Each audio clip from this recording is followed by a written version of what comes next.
Fatal fatulo Samoa Entertainment TV mai Samoa le nei fo yeso fo. Ai mai so tapo inga tamama tina matua malo le soifua usinen fa. Silia le lua se fulu ai ngole fianga samlai ulu sa vai wa tau nu fa pi. Ala tau tane vaya o lumana ia Sofia Fier Kirisimasi. O ainga ia e le vao samlai ulum pua sa fa so vai mai le tane vaya tasia nga ia ini pui ainga. E peo na moni mawina mai le anga maulunga le sfitu mai au kilani New Zealand. O to e taliu mai ia i upolu ali imta itai o le anga maulunga ala sofitu au kilani usilia ma le vaya so taluai.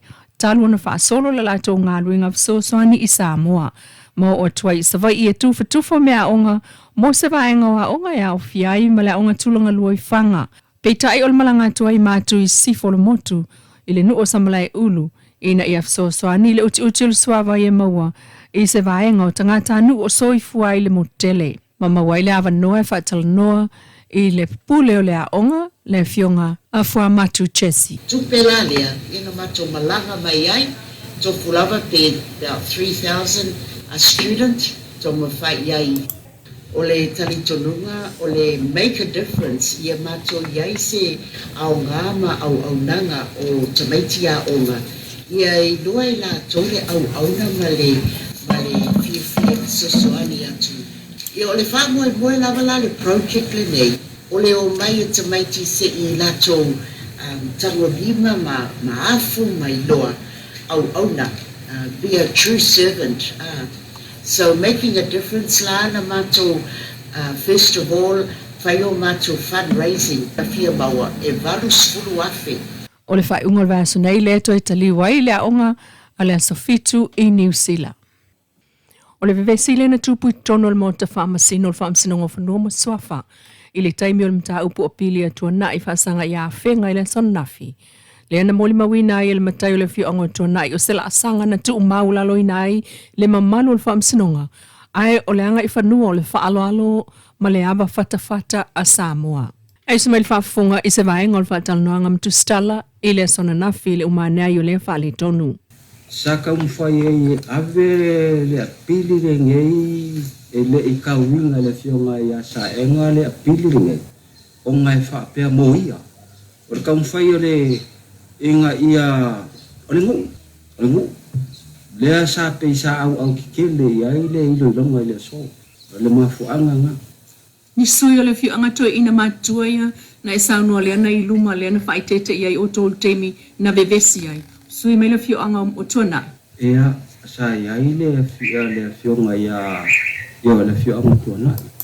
Wai onga maa koe atilia malo ka maa ia sa e ma kurfa sinoma. Onga o vae nga o lo sa wai whai unga. Pule sa e. O le mo whaalia lo tulanga whanua noa fo i le ai o senga luenga fo i le ale whamasino na whai le temi le tuku wai. Lasa ia i te tonu le temi le tuku wai. Ia ai le pese i na savali ese ai kuua oko pelimenu le tuku. Ia oe lava ia. O le asanga luenga le sui presidente sa te tau o na whai. Ai ina oto e foi mai. O le asana tala na whai whatatau le vesile na whai.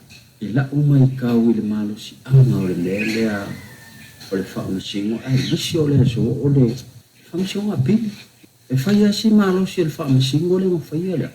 Le whaamasingo. A ufua la ia le kula fonga.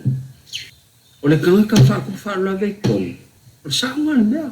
Loka i le o whaamalele mai. E le whai mai ai.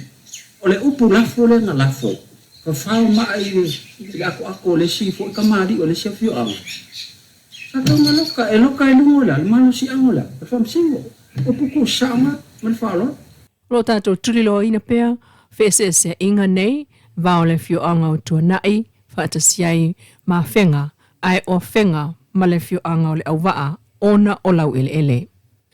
Inisi o tala, ua maua tawi o fio anga lena o la tawalo, i el tali ngā malo whaasolpito, a Samoa i ta i o malo o le tau plenga, a Peretania i lu tatu atunu. O fōlinga wa aia o atunu, na awai mai i le fono, e pei o sfata i ta inga i le fio anga wapia. Lea na ngia ai fōlinga o New Zealand o mai nei lava. Pei ta il sauninga whaapitona whai ele moto tulisi a pia, Na tau au ai le fio anga o Savaia le fanga. Le wha ailonga mua se fulu a whetala. O Savaia lea na o lātou wha tepa malo tau nu I fallinga o St. Vincent McCrenadines na teu wha fallinga I ailo lātou fo inu. O le tūlanga lua whale a tiu lea sa fallinga lātou teunga I te whala ia Antigua ma Barbuda. O le tūlanga tolu o le ulumuenga na avea mamitamita o le usfono po o usufono mai Barbados. Ia lātou taulanga fua na ngiangi ai. Pei tai o le mātanga o fio te wino a fio anga I le wha moe na iei le talinga malo le tunu I upolu na fallinga sili ai le fio anga o nu suatia. Ai so mai ai ma le fio anga o fusi saulo fata ai lona tolu ai le pā. I sa vaina tūlanga sili ai tapu ele le mātanga o fio ana polkalame wha pena foi ia whanga malo ma vaito o muli. O moli mawina I lea talinga malo whaitaulia Samoa atoa iei nuu sa whaalu tupe whaatau ai teunga e pei o fua mawali e meise o lātou taimi pei tai o le aunga o aute o le taunu unga manuia na iei talinga malo a Samoa.